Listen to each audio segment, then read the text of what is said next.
I'm calling it farrow farming. I got frustrated because I've tried and tried and tried and nothing would work. So then I just took the seeds and I was like, ah! And it worked.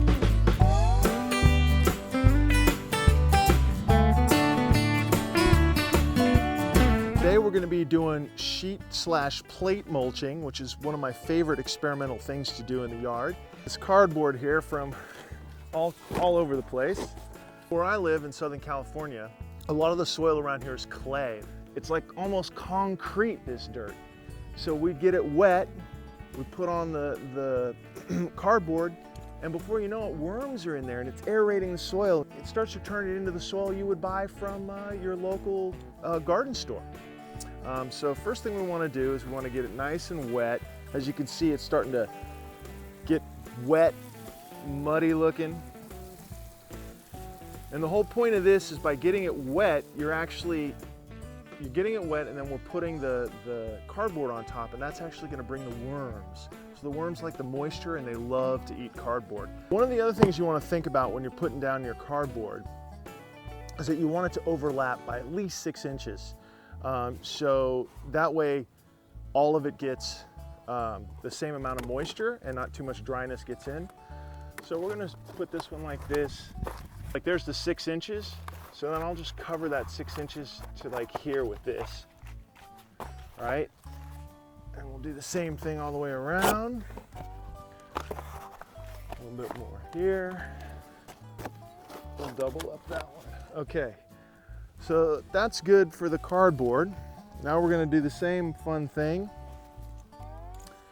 and we're gonna get it wet. You can step on it to let it soak up a little bit more juice.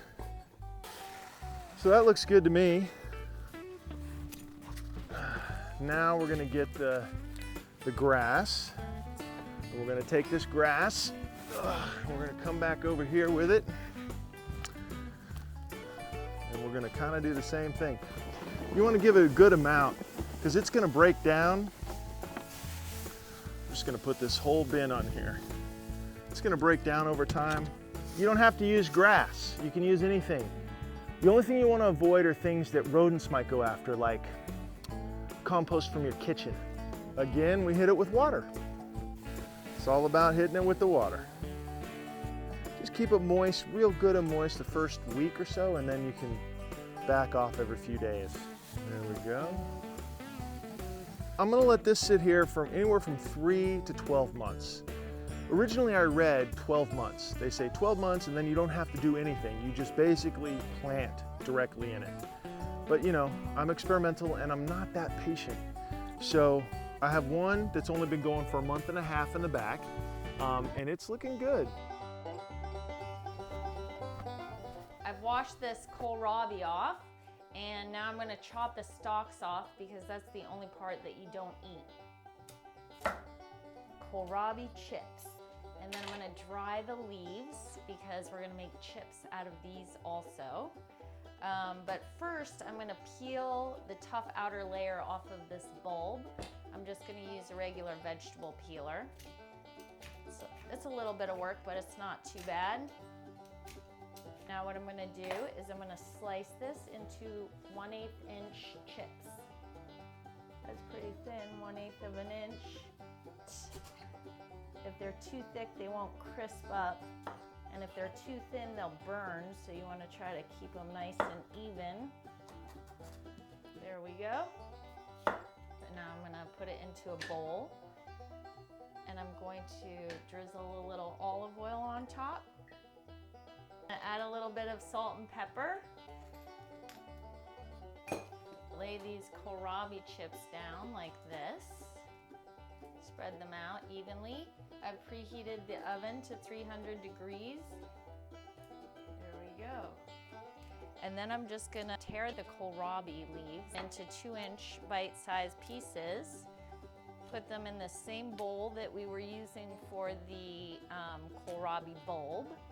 And these are gonna be our kohlrabi leaf chips. I'll put these on the top. And I'll put these on the bottom, and then halfway through I'm gonna switch them around. So I'm gonna set the timer for 30 minutes, and then we'll check them. And how easy was that? So here are the kohlrabi leaf chips. They only took 15 minutes to crisp up perfectly, and they're so delicious with the salt on them. The kohlrabi bulb chips look like they're done too. I love them with a little toasty brown on them. And these ones took about 30 minutes at 300, and then I turned the temperature down to 250 because they were getting brown a little too quickly. So in all, these took about 45 minutes, and we made some salsa and guacamole because we like to dip our chips.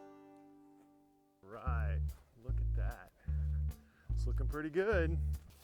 So let's see what we got going on here. Oh, look at that. That's actually spectacular.